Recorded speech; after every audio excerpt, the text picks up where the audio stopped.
and welcome to the Smoke Break. We're here every Sunday from 9 to 10 a.m. on Shady Pines Radio, as well as Pretty Dope Experience Radio. I'm your host, your old pal Zane, here with Zoe Schwartz. Hello. Sam Whiteley. Yo. And Taylor Barrett. Greetings. All right, we're all here. So this week we're going to talk about shyness. I'm nervous. Are you? Perfect. Well, then we'll talk to you about it first. Oh, fuck, yeah. So shyness is something that I definitely deal with. I deal with it on and off. There's times where I feel more confident, times where I feel less confident. What do you think makes you feel more shy / less confident? New situations, I feel like just like foreign areas, you know what I mean? Where like I just started jujitsu and going to that gym, I was like, I haven't been to a gym in a long time, let alone a combat sports gym, since I was like 7 and did karate. So this is all the other people here are like black belts, and they're walking in and like not knowing how they view me, not knowing what to expect about that, not knowing that their perception of me could be anywhere from, oh, this is a cool new guy, or this dumbass doesn't know anything.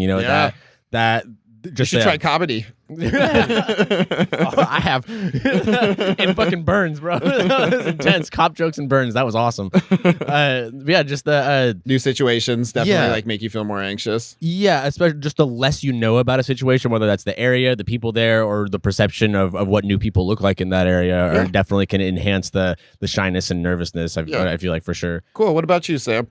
I think obviously new situations, being outside whatever your comfort zone is, and then when you're around a lot of new people, I mean, like meeting new people can be awesome. There was a time when we were not friends, we did not know each other, and we became friends. But even that, I mean, I think the first times I hung out with each of you, there were people I already did know around that we had mutual friends, and that really helps. And definitely, I think that's good. I was just gonna say that's really helpful, having people that you're familiar with introducing you to people. Yeah, I mean, I think it takes away from that word a little bit, shy. Like, I don't think that word. It'd be a bummer if that was a blanket personality description. Yeah. I think that we're obviously, it depends where we're at, who we're around, and those kinds of things. Yeah, like people aren't like, you're not a shy person. You're just less shy around certain people. Right. Yeah, or it shows up in certain situations. Yeah. What about for you, Zoe? Yeah, I was thinking about how, like, because I'm naturally like a really, like, for the most part, like really like kind of loud and like boisterous person, like when I'm out and about.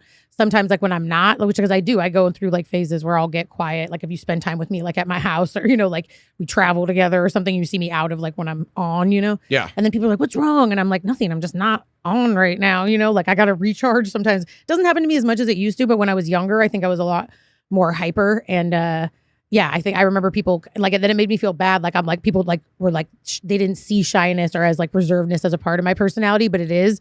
Yeah. It's definitely, but I think now that doesn't happen as much because I think now that I'm older, it's like pretty clear that I have a reserved side. But do you think that's kind of attributed to like a social battery thing? Like you described yourself being hyper, so like you might like burn yourself out really quick. Now you're like, I got to shut down for a little bit. Yeah, I also think I've heard this thing before. Like, have you guys ever heard that like the definition of an introvert is like somebody who, or like a way to understand being introverted is like somebody who recharges from being alone. Yeah. But that doesn't necessarily mean that when you're around people, you're not an outgoing person. And so like but I almost feel like when I was a kid, I was outgoing. Like I only recharged from being around other people. And I think that's like a really draining way to live for the most part. I think we all need to be somewhat introverted at times, or at least we need to recharge alone. I think and I think as you get older, at least for me, as someone who like only did that, I'm like pretty much the opposite now. But I also in the same space, like my social life is a really important part of my balance. So it's still a big part of my personality. But What about you, Zane? Yeah. I would say for me, like shyness, and like I said, it kind of goes through spurts. I would say that there's certain times where like I feel more confident, and that's usually when I'm around people that like I'm familiar with, Mm-hmm. So like a lot of times, like I'll ask you guys like, hey, do you guys want to go out to like this thing with me? And it's like,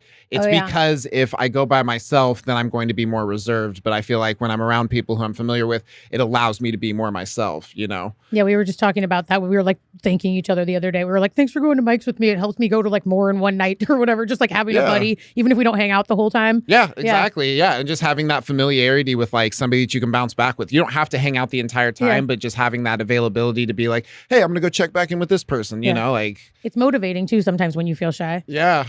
I feel like a lot of like my shyness comes around, would be like new situations and new people.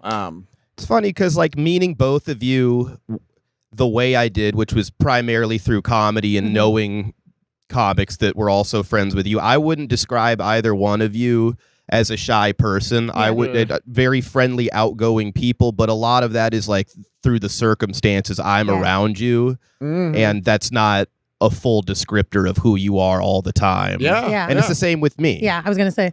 Yeah, because I've definitely like I remember when like I first came to Portland, like seeing you out and like as opposed to now and like seeing you out, you know, like, Right. Like I think when I first saw you, you were a little bit more reserved, but like now it's like, you know, I see you like not afraid to talk to people or not afraid to crack a joke or just more confident. For sure. I mean, it's a different conversation. It's a whole nother thing. The culture of the open mic and Portland comedy as a whole. And I'm from here, but I didn't know anybody that did it, and I didn't really start with friends of mine outside. So I didn't like meeting new people as much and sort of felt more comfortable letting other people be the first to say something. And you have to accept, like, you might seem pretty standoffish to people and shy when you act that way. But now, as someone that's done it, not only knows a ton of people, but has just done comedy a long time, there's a bit of a dynamic there. Then people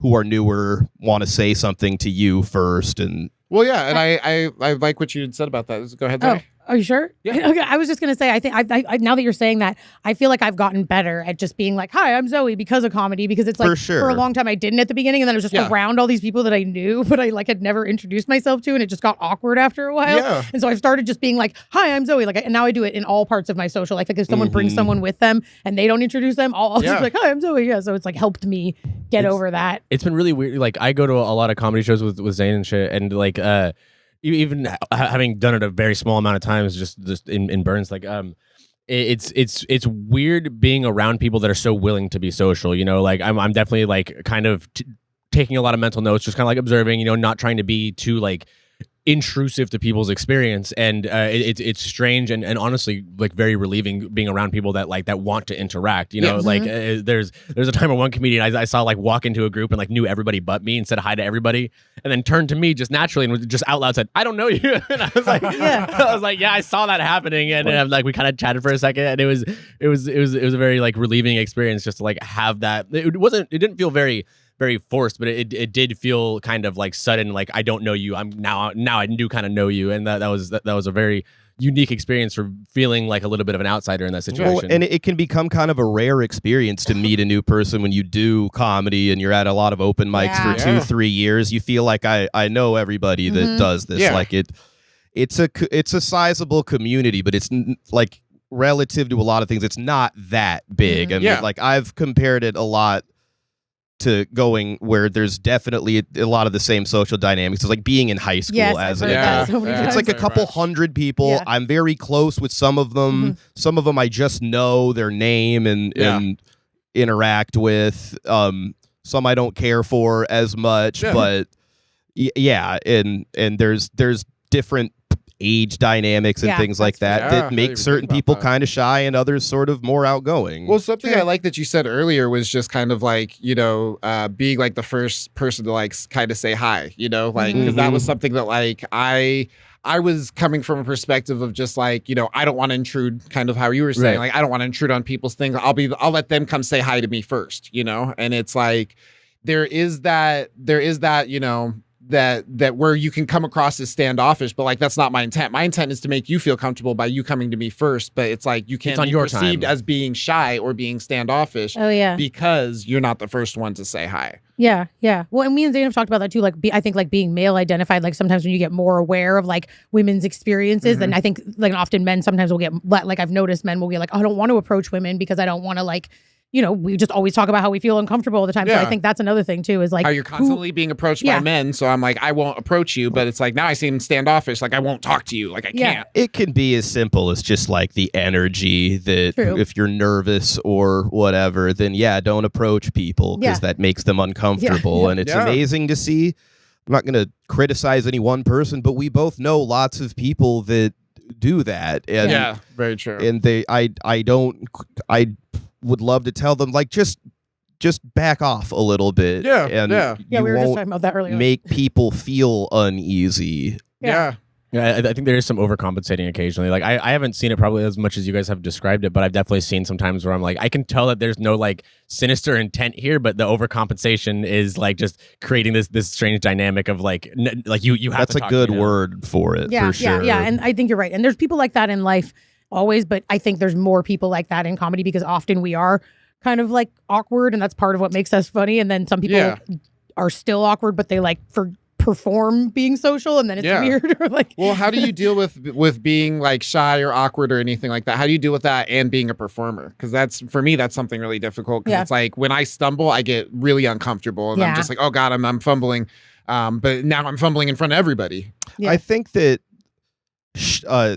awkward is something that you can make work for you and make you funny. Shyness, maybe not so much. That's something that like you get better by getting less shy as a blanket. And we were talking a little bit before this that like that word, I like the word shy because I think it's healthier than calling someone anxious or so they have social anxiety, and that's why they get nervous around. Like that might be the case, or it may be just something that they can work past. And for me, I mean, the biggest hurdle with comedy was that I was very nervous about public speaking. It wasn't trying to think of jokes or say things. It was projecting that and being in front of, you know, even right now I'm saying. Because you've always been funny. That's the thing I've always appreciated about you is you've always been funny. Well, right.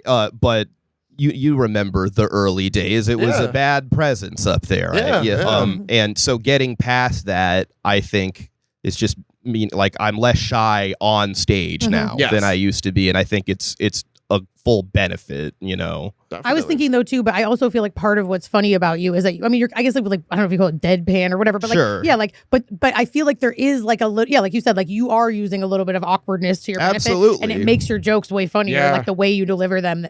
That could be interpreted as like confidently or shy. Like developing, being yourself is what's important. And I'm never going to be a high energy person if I tried to do comedy the same way certain people we know. Lance Edwards. If Lance and I traded sets, that might be fun for some people for a night, but I don't think it would benefit either one of us long term. Well, and it shows how like you don't have to be, because sometimes I get in my head about that. Sometimes like maybe I'm not animated enough on stage because I am an animated person naturally, but then there's people that are super unanimated, and that's what's fucking funny about them sometimes, you know. So it's all Lance subjective. is one of my favorite people to go right after. I mean, obviously, especially if he did very well. He killed it last night. He's so good. Yeah, he's very good. I love Shout out to Lance. We love you, Lance. Yeah. Well, that dynamic would be really interesting too. That like high energy, that like bringing up the room, and then I feel like a lot of people would be nervous to, or like even uncomfortable to like be a low energy comic after that. But that dynamic would be so hilarious. You know what I mean? Yeah. Well, if you can write it, like you have to be able to like be comfortable in the discomfort, you know, because like you're showing up as like this person who's lower energy after somebody who is very clearly higher energy.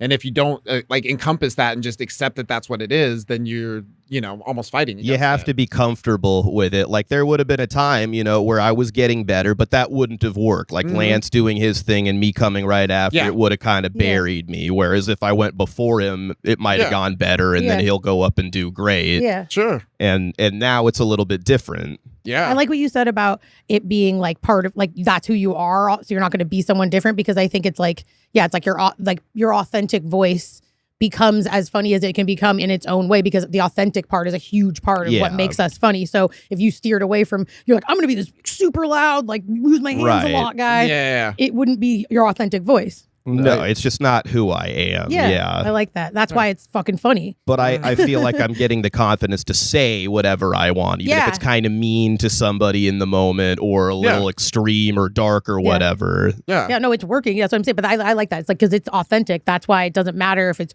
big or, you know, small or loud or whatever. Like it's funny when you get your authentic voice and you're a funny person. It works. Definitely. All right, well, we're going to take a real quick commercial break, and we'll be right back with a smoke break. We're here every Sunday from 9 to 10 a.m. on Shady Pines Radio, as well as Pretty Dope Experience Radio. And we are back with the smoke break. We're here every Sunday from 9 to 10 a.m. I just said that. All right, let's talk about it. Taylor, introduce our next topic. Next up, we're going to be talking about something that's very important to me, and I believe everybody in this room, fulfilling your base needs. And I feel like that comes across very differently for everybody else. Everybody can have different base needs, but I think the hardest part about it is recognizing when your base needs are not being fulfilled and doing something about it. What's your experience with that, Zane? I would say for me, like sleep is one that like I'll probably like let go for a little bit. Sleep and eating, the two things that keep you alive. Yeah. Right. Yeah, those are the ones. Those are the two things I want to mom you about the most. Yeah, so I would agree. yeah. Well, they're the two that I feel like I can shave time off of. I was like, maybe I don't need as much sleep. I can do more. Maybe I don't need to eat. I can save some money. And so, but they're like the fundamental things that keep your body running. Yeah. I ate a lot of muffins. I ate a lot of muffins. So from many gas muffins. stations. You are the muffin man. He's fueled by It's muffins. Something, Yeah, exactly. I'm not eating. I'm just not eating well. We should change the name of the podcast to Muffin Thoughts. Muffin box. Deal right after this commercial Seems like break. a much different podcast. What about you, Sam? What about you? How do you reflect on that? What the question? So what is Like- the needs? Do I not do a good job of on Yeah, the sure. Or base? just like when you think about the needs. Yeah, I mean, it's like coming over. I was thinking about like what is something I could contribute, and I like what started making me thinking about that was like as I've gotten older, I've tried to accept more that it's okay to think of yourself as a basic creature at times, and that like we have all these problems. It can be very, very hard and seem very, very not that they aren't complicated, but I remember struggling when I did therapy in my early 20s with accepting that when I'm going through a breakup or I'm thinking about how my dad is getting sick or these things that are very sad, real problems, that drinking enough water, especially in the morning, will help a lot. Like that it makes it can feel a little invalidating, at least to me, to think about it that way. But taking care of those things and like sleeping enough.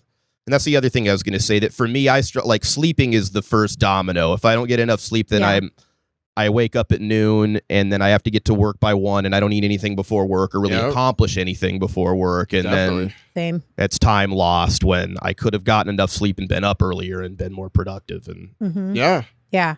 Sleep's the big one for me too. I feel Yeah. like, if I don't get enough sleep, I'm like a baby. I'm I'm like grouchy as fuck. I can't hang. Yeah, I get super grouchy where it's Same. just like I always wonder, I'm just like, why am I so upset right now? It's like, it's because I haven't slept enough. Mm-hmm. and it's the easiest one to neglect because you feel like you can address other needs by sacrificing Exactly. sleep, and that is sometimes true, unfortunately. Yeah.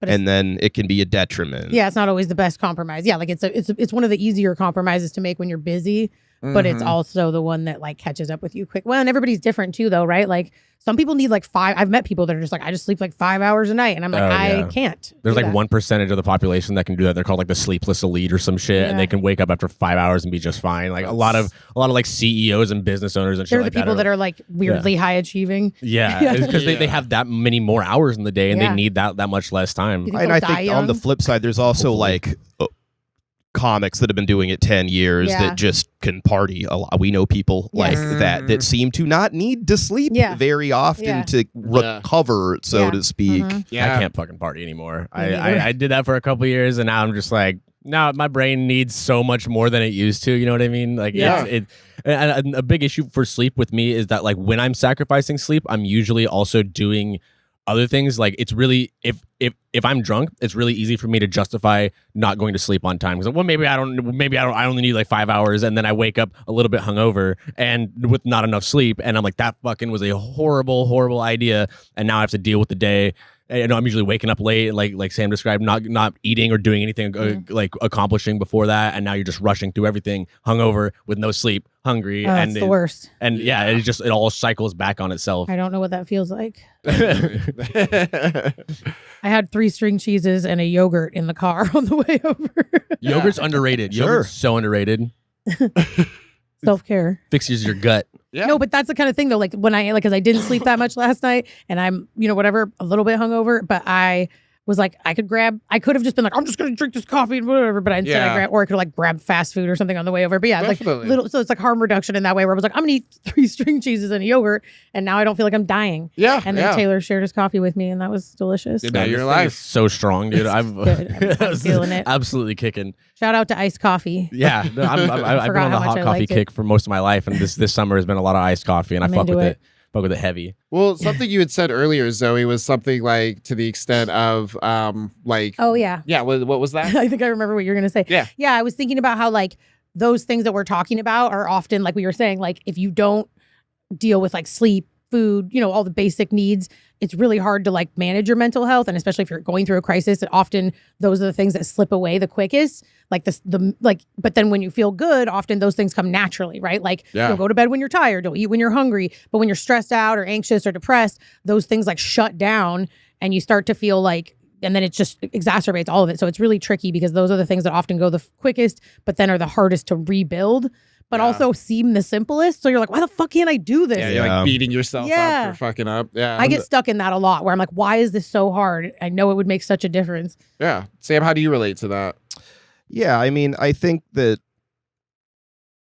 it's a good question, Zane. The idea of harm reduction is so important to it because like addressing all of your base needs fully is hard and kind of fucking boring probably too. And I do things like I smoke weed, I drink, I do those things because I think it's fun, and you have to have a mature understanding that those have negative effects and that you're going to have to deal with that if you do those. And I am willing to. And for some people it's too much, and if that's the case, then everyone needs to do what they need to do to feel healthy and happy. And there are a lot of things that are bad for us that can make us feel happy and maybe even momentarily healthy.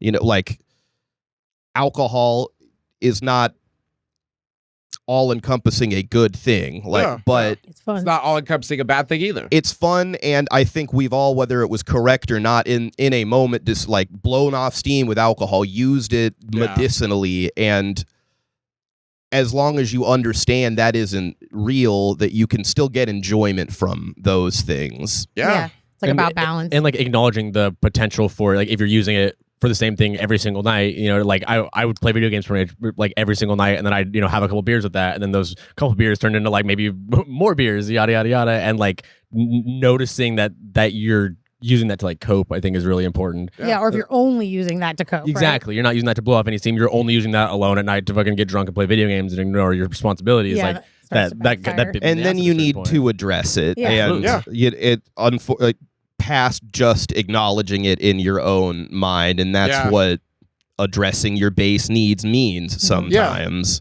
Well, I feel like a lot of times people just they take like the idea that like, oh, I'm addressing it, like, oh, I know I have a problem with alcohol, but like don't do anything about it, and it's like, it's that making the actual adjustment and being like, oh no, like if I'm having a bad time with alcohol, I need to take alcohol out of the equation. Like just saying something is a problem is just pointing out the obvious. I think that it just saying it can be cathartic enough for some people that they doing the work. It seems very scary and hard anyways, but that just saying it gives a little bit of comfort, you know yourself a little bit better. It could be a first step. And I'm not justifying that, but but I think you're pointing out the importance of it and not downplaying like even getting to the spot where you can say that you have a problem with something. The first step is always the most important one, even if it's not always the hardest.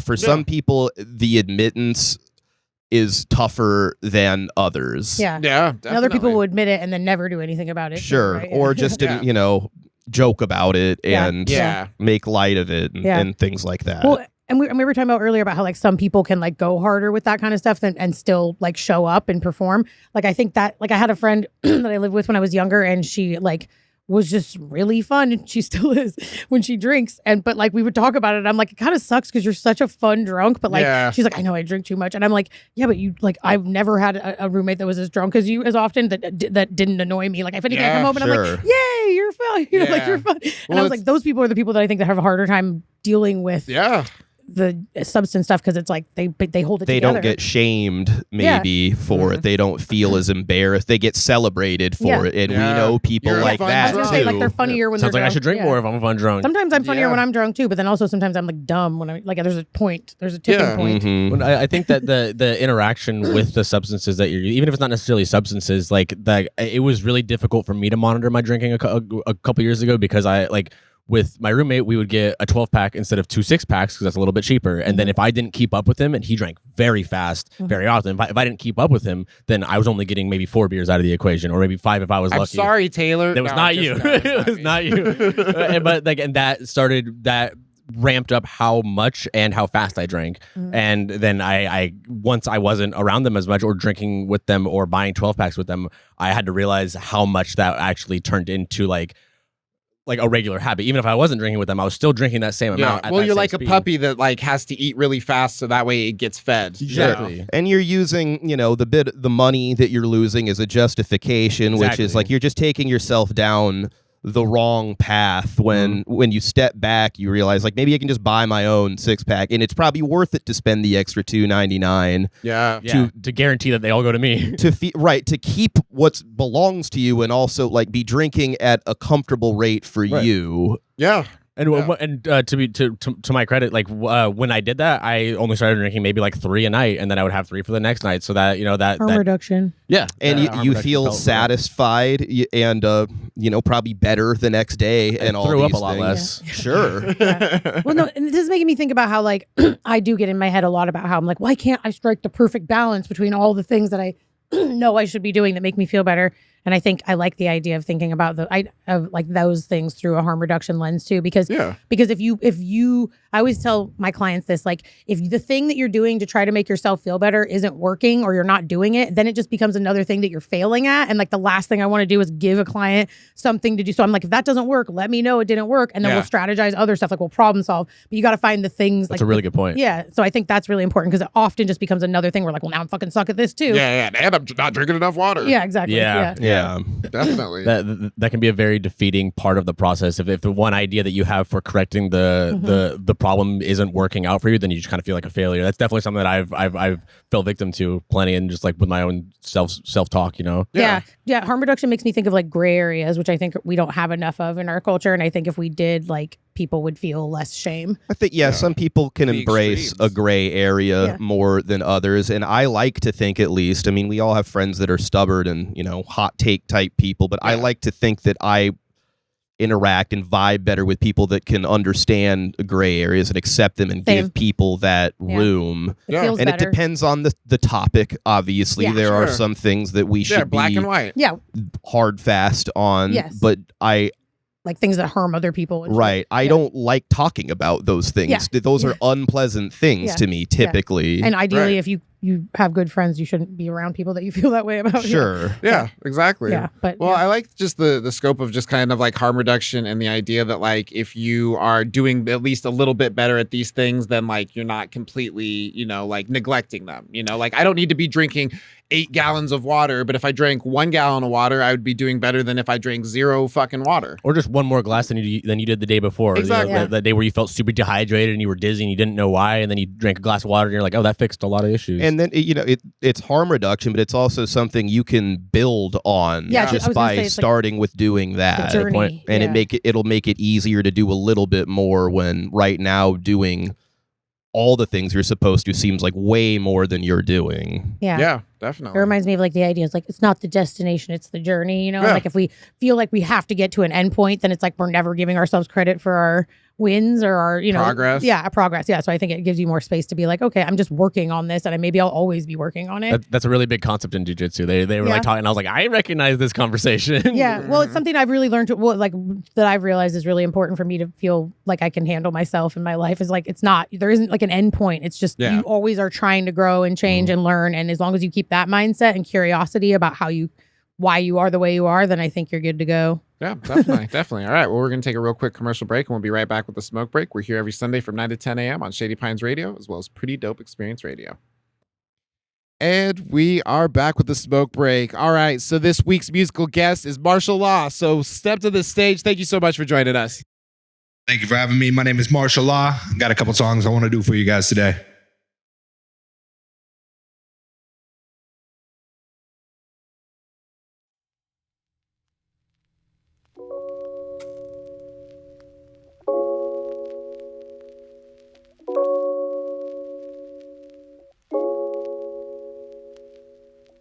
Welcome back to my mind, where we happen to find all the struggles that I'm dealing with. I'm having a time. Welcome back to my mind, where we happen to find all the struggles that I'm dealing with. I'm having a time. So welcome back, let me tell you the facts. How I overdosed and woke up in an ambulance. That's when I probably should have quit. Added Molly to the mix. Sober 7 hours before I'm reaching for a fix. Reach about the skies, so sky's my own appearance. Reaching for the skies, no surprise and not clearance.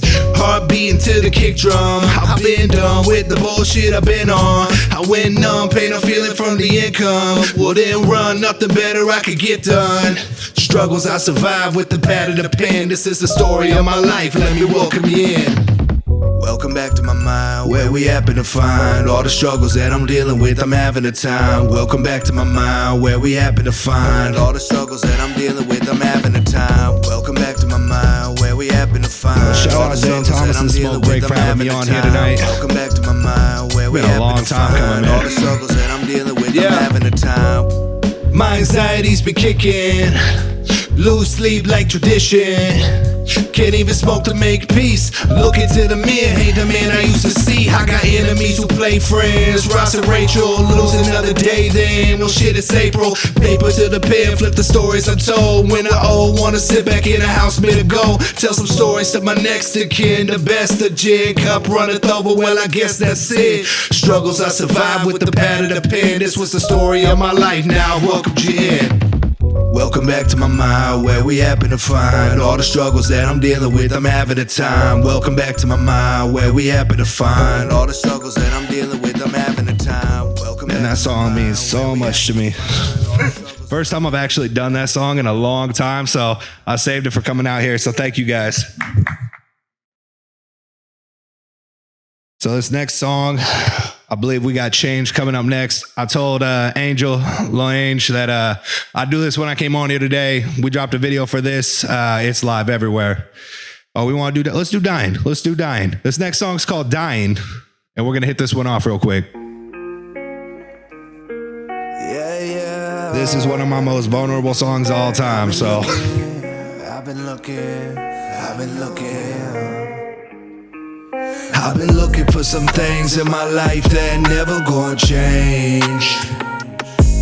I've been putting all my time in a place that I just can't stay.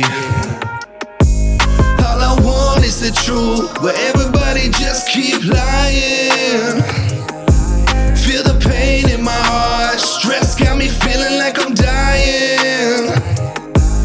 I done built my whole career off of lies that they told me. Look around, see the ghosts of all my homies. Everybody know that I got it with no emotion. Put the plan into motion, never questioning my motives. Like why? People come and go, never felt alone till I was walking down this road. Got my pen and my paper, I call them my lifesavers. In front of the mic, faded, I'm running on my.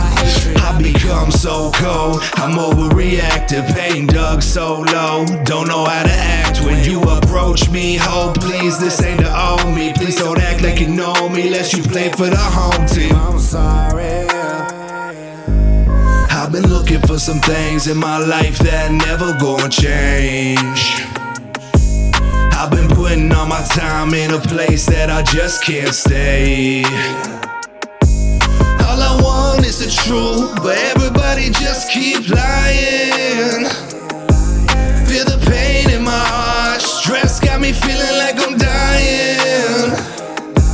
All this pain that I juggle sent me in a spiral. I was at the bottom, mixing with the bottom of a bottle, mixing pills with my weed, the shit that I need to sleep. Pray to God that I don't dream, cause I seen what they did to me. I'm a loose cannon who played on few standards. Bruce Banner pissed and let loose on this blue planet. Ooh, damn it, shawty, wait a minute, I'm sorry, I can't explain. I've been working on my craft, I must have lost track of days. Pour another drink, drinking till my struggles in the nighttime. Hoping Bibles, hope for heaven's gates when it's my time. All this work I put in on this earth, hope it don't lead to my hearse, but I swear I know my worth.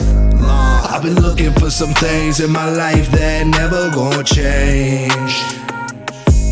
I've been putting all my time in a place that I just can't stay. All I want is the truth, but everybody just keep lying. Feel the pain in my heart, stress got me feeling like I'm dying. my life that never gonna change. That one's called Dying. That is available on all platforms. Martial Law.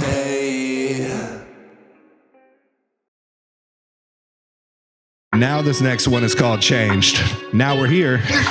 Yo, shout out Angel, Lil Ange. You made this whole dream come true. Video's out live. I love this song. Let's get it.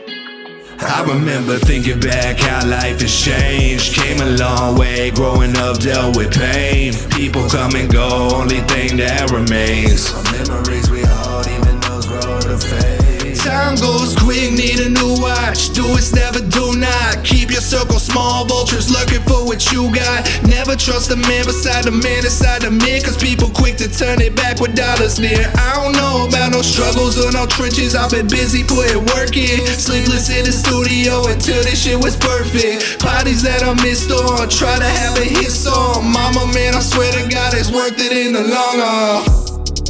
I spent too long with my enemies. Lots of people, may they rest in peace. Everybody know that when I'm cooking, that's the recipe. Made some choices in my life, that shit really get to me. Time that I spent in the booth, put in years. Dreaming the diamonds and clues to appear. No one could ever say nothing about mine. My drive is how I would overcome fear. If you look me in the eye, see a fight that I've been fighting my whole life. Like, oh, I remember thinking back how life has changed. Came a long way, growing up, dealt with pain. People come and go, only thing that remains the memories we hold, even those grow to fade. Yeah, I know the memories gon' fade. I've had my share of dark days. I know the love will remain, but all I can see and I feel is the pain. Dust the dirt off your shoulder. What you don't deal with now gon' get worse as you get older. You don't really love her, you just own her. They ask me how I do it, moving mountains and the boulders. They wanna take my place, they don't know what it takes.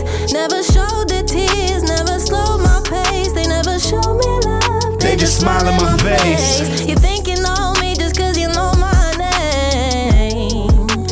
Didn't think I'd make it this far. Shine my light through my dark days and pray and pray and pray that the pain will fade. Hey, you can follow her on Instagram, Head of the Angels. That's Angel, aka Lil Ange, right there. Let's run that hook back one more time, though. I remember thinking back how life has changed. Came a long way, growing up, dealt with pain. People come and go, only thing that remains are memories we hold, even those grow to fade. I got a couple more for you real quick. Before I get going on this next one, I got to make a special shout out to Sleepy Samurai. Sleepy Samurai, one of my closest friends. The whole reason these next two songs ever came to be, between him, my beautiful woman Molly at home, shout out to you as well. I got a couple more songs and I know you guys are going to be singing along at home, so let's do this. Like, I don't even need the earpiece for this one. I'm just ready to bounce. Henry, what's the matter? You don't talk too much. You talk a little bit. Keep quiet. You don't eat much. You've been to one of my shows, you've heard this. Tell me I'm high, tell me I'm really the greatest to do it, don't matter to me. Tell me to drop all of the music I'm holding, I'll tell her we'll check the release. Tell me to stop, tell me to give up on music, got better odds fucking the queen. I've been a beast, fuck do you mean? You don't want nothing, I brought to the tip.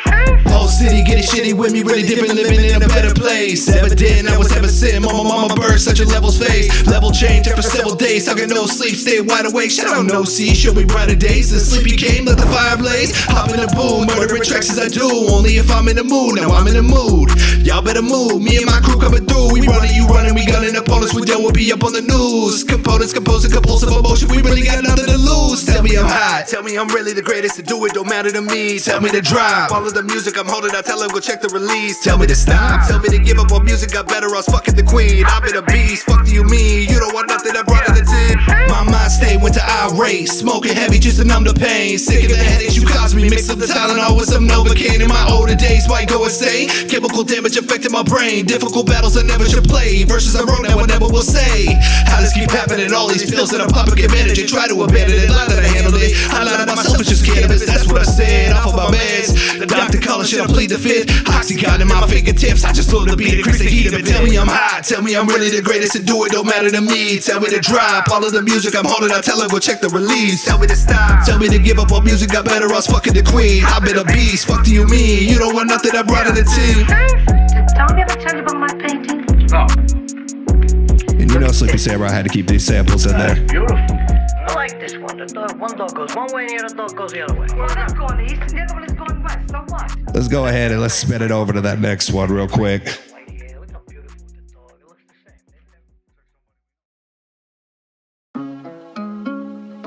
same. This is the one I normally get the crowd going and be like, when I say step in front of me, I'm gonna have y'all say I'm gonna do what I have to. So I'll pretend like they're here. I've been the evil rap dude, tall white boy, skinny jeans and tattoos, fist 40 ounce, half G in past school. Step in front of me, I'ma do what I have to. Step in front of me, I'ma do what I have to. Step in front of me, I'ma do what I have to. Fist 40 ounce, half G in past school. Step in front of me, I'ma do what I have to. Rolling paper, my motivator. On the phone with Leia, smoking Skywalker. Hope she don't know I'm Vader. Way I talk, probably roll with Lakers. Smoke some weed that'll overbake ya. Y'all had her played out like a rollerblader. About to have her laid out, she coming over later. About to pull strings out, pick her flavor. Now she can't talk straight, think I novocated her. Minutes before I finish my sentence, I hardly ended a verse. People started repenting, pray to God what is worse. A masochist or a vision, I'm having visions of death, trying to pin it on religion. I've been the evil rap dude, tall white boy, skinny jeans and tattoos, fist 40 ounce, half G in past school. Step in front of me, I'ma do what I have to. Step in front of me, I'ma do what I have to. Step in front of me, I'ma do what I have to. Fist 40 ounce, half G in past school. Step in front of me, I'ma do what I have to. Ladies and gentlemen, how could we ever just sit around where other people grow jealous then talk about it like they're not our competitors? I want the throne, nothing less, so I'll settle for. Born to lead a Dothraki whore from shore to shore. Step to me, there will be war, you will be more. So please reward, think twice before you step in the sight of death sight. I'm the king of the north. Sleep well, got the knife to your chest, blades cold. Maybe with the mic it'd be best. Case closed. If anything you like to confess, say so. Now let me show you why I'm the best. I've been the evil rap dude, tall white boy, skinny jeans and tattoos, fist 40 ounce, half G in past school. Step in front of me, I'ma do what I have to. Step in front of me, I'ma do what I have to. Step in front of me, I'ma do what I have to. Fist 40 ounce, half G in past school. Step in front of me, I'ma do what I have to. Thank you for your time. My name is Marshall Law. That has been Marshall Law. This has been The Smoke Break, and we will be right back after a commercial break. Pretty good, I think. And we are back with The Smoke Break. Marshall Law, thank you so much for joining us. Thank Absolutely. you. Thank you guys Oh for man, having me. how was it out there? Is it a little hot? It's a little warm out there. Yeah. A little warm. It's a little warm. I should have turned the fan on him. Yeah, you put in work. You put in work. I would, but appreciate I'd have that. to dip Yeah, off the so- stage. But trust that we're trying to get that heat or that coolness to you. Fans on. Hey, fair enough. Yep. So yeah, thank you so much for joining us. Yeah. So something you had said earlier was just that one of those songs was like super, super important to you. Yeah. Do you think that you write music that kind of is representative of a time in your life?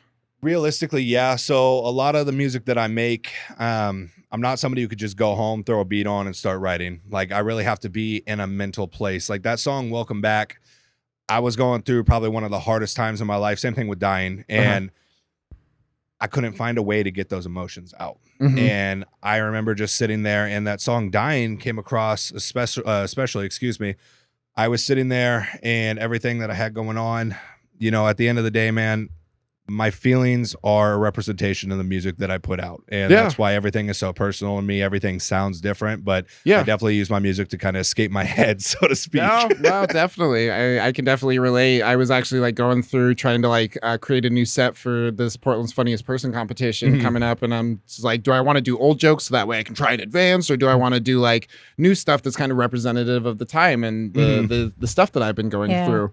That's the one. No, I just said, that's tricky. No, I'm just kidding. I think that I can relate, I guess is what I meant. Yeah. But yeah, I can definitely relate to looking back and being like, oh, this is when I was, talking about struggling with substances. This is when I was talking more about mental health. This is when I was talking more about sexuality. Just all the different aspects of my life and what that's representative of.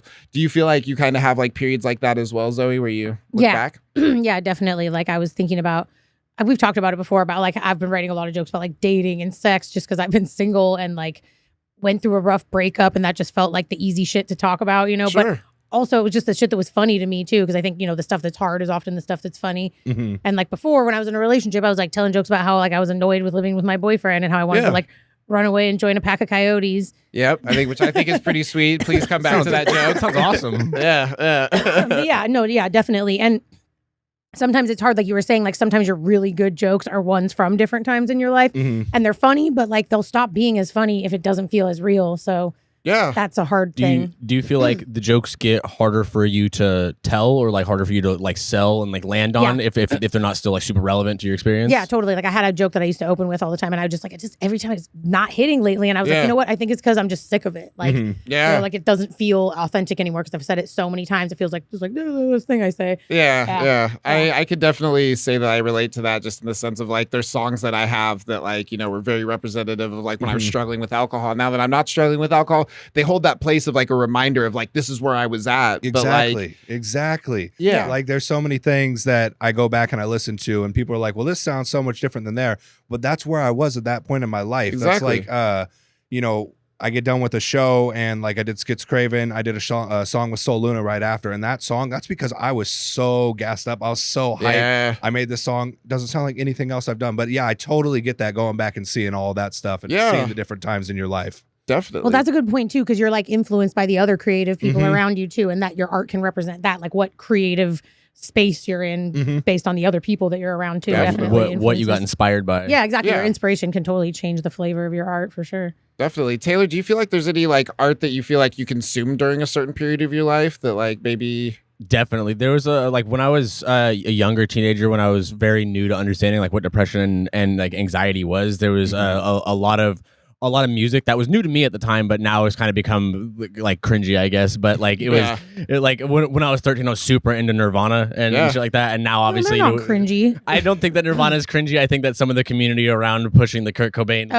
that has gotten a little bit cringy. For sure. But just a little bit. But like them and Sublime are two of the main ones that like I have a 40 ounce of freedom tattoo on my chest, just because that was like they were the exact opposite ends of what I was experiencing. Like one of them helped me relate with the depression and the anxiety and the detachment from reality and feeling alone. And then one of them would kind of gave me the hope of just like, who gives a shit? You know what I mean? Like we're just gonna, like the song Bad Fish was the exact like opposite end of the song Something in the Way for me. And like they balanced me out pretty well. But that has definitely influenced me to be in touch with a lot of both sides of that for me. So there's a lot of my writing has gotten to the point where I can be whimsical and funny in the screenplays, and then also be in touch with like the really, really darker spots of it that have led to the funnier spots that have then in turn led to the darker spots.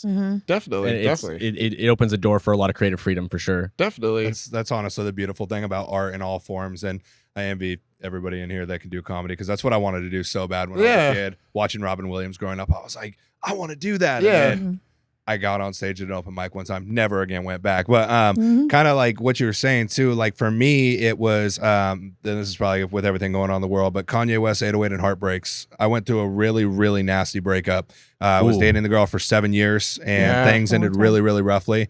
808 and Heartbreaks was on repeat day and night every time, and it so just kind of day and night. Yeah, so it was day and night. Shout out Kid Cudi. So that's a heavy ass album to be listening to after a breakup. Like that, those are definitely like indicative of like emotional turmoil situations, and so going through a breakup and then having that on repeat is like there's probably a lot of pain you went through, but also a lot of like familiarity. I needed that though. I needed that. I needed to escape through that pain, and like same thing like a lot of Hobson when I was, 14, 15. I was listening to a bunch of Hobson right around there. And then, when I was getting angry, it was like, all right, well, let's go back and listen to some Nas. Let's go listen to some Eminem and just kind of running around. But music really just kind of helped me escape. And that's one of the reasons that I've stuck around this so long. Yeah, that's definitely. Dope. Well, that's dope that you found a way to express yourself, even though comedy didn't pan out in the way that you thought it might. Yeah. Only funny thing about me is how I look sometimes. That's about it. Sometimes me too.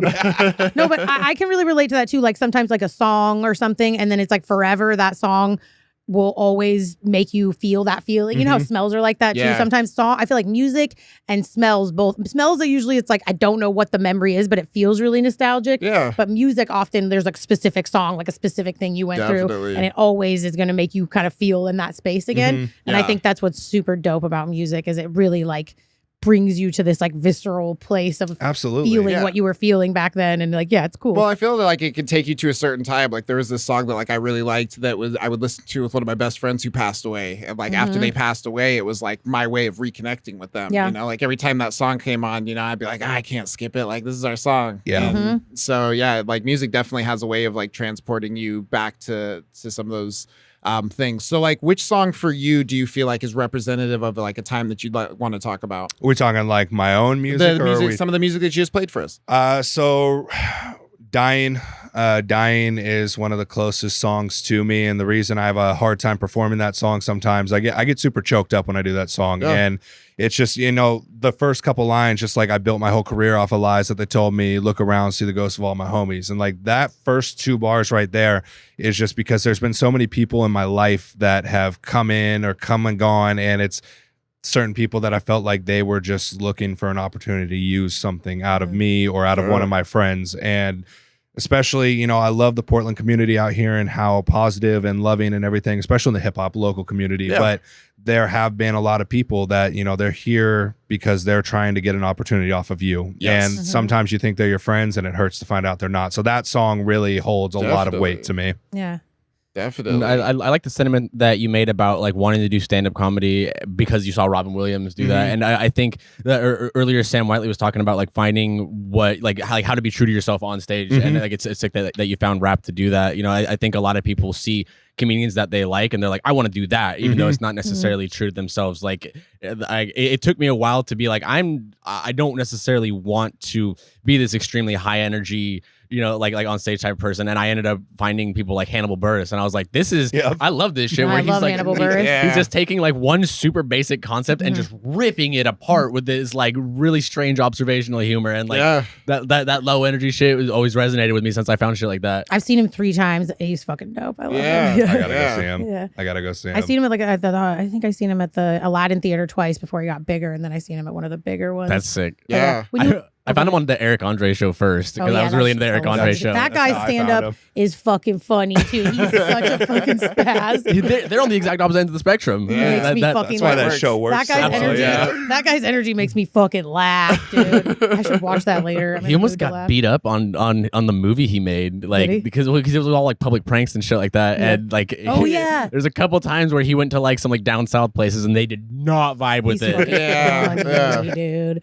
Yeah. When you were talking about 40 Ounces to Freedom, I was thinking about the Miseducation of Lauryn Hill, and that fucking album is like so nostalgic for me. It has so many feelings. Like it's raw. Yeah, and I had a friend that passed away like the night I graduated from high school. Yeah. And rest in peace order. And I have his name tattooed on my finger. But that album came out right around then. And there's a couple tracks on that album that I'm just like it's not even about that, but for me it's about that. Yeah. You know? That's a really good way to like put that, is just like, a song doesn't necessarily have to be about that thing, but there are definitely like lines that you relate to where you're just like, no, they wrote this for me. Yeah, no, and it probably wasn't even about like loss, but it was like maybe like it was about like a breakup, but like for me it was about like losing my friend or whatever, you know, because there's some similarity, obviously grieving and shit. You can attach those concepts, you know, freely. Like that's the beauty of like of art like that, is where like this person wasn't necessarily talking about losing a friend, they were talking about losing a relationship, but like that the concept of grief was able to be applied to your situation. Yeah. Well, and also 40 Ounces to Freedom was like one of the first album that I ever got really fucked up on mushrooms on. So like to this day when I hear it, and there's parts where it's all distorted and I'm like, I feel like I'm high again. Like, that's me with both of those. That's me with J. Cole. When I hear She Knows, like back like first time I ever like I rolled for the first time, and I was listening to She Knows driving down Highway 99 and the lights, and it's weird. I like play that song sometimes and I'm like, nah, bro, I've been sober for a long time. Like what's happening right now? Yeah. Things start melting and you're like, I didn't even take anything, but this is it's like when you crack your spine and you're 60 or some shit and all you're tripping balls again. I'm waiting for that. Something that you were talking about, you had talked about an overdose in one of your songs. So what does that do for you, like kind of talking about that part of your life through your music? It was closure. For a long time, you know, the hardest part for me was I would feel like I needed to put on a persona when I went out to go hang out with people, and I didn't want to stand out or be that guy that they were like, oh, you know, it's the corny white boy that's probably on drugs over there. But I get that a lot too.